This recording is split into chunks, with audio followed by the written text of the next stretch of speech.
Let's bring in our security and defence analyst, Professor Michael Clarke, for more on this. Professor Clarke, afternoon to you. So the question there is, if Russia say yes, are the Russians likely to accept these ceasefire proposals? They have got a big incentive to, because with a friend in the White House, is the way they see it, then the best way to exploit that friendship in the longer term is probably to go along with this. But they'll be careful how they do it.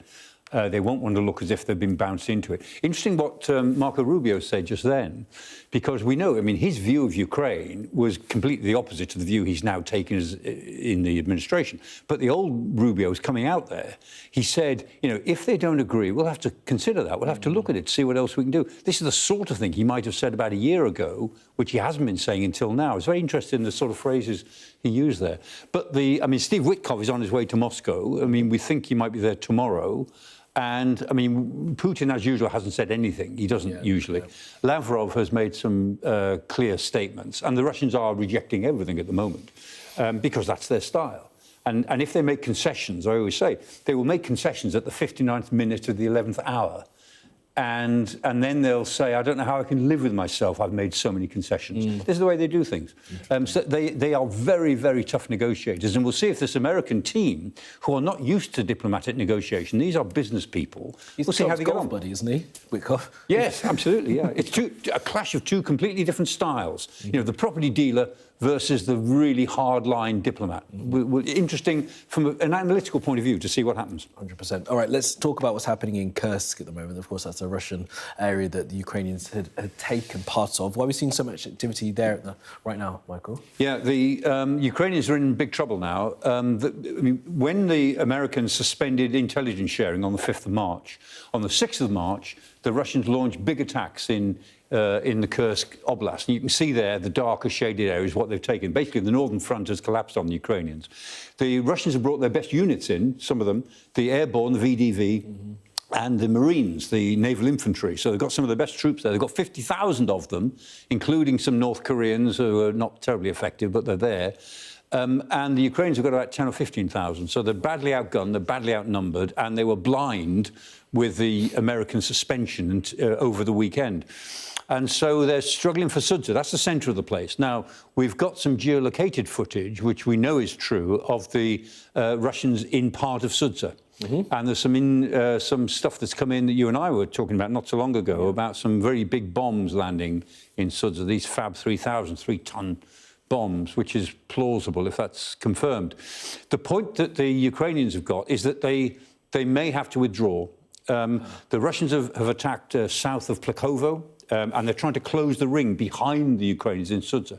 Now, that ring at the moment, the bottom of that ring, you see the bottom of that ring, it's about 35 kilometres wide at the moment. So they've still got room to get out.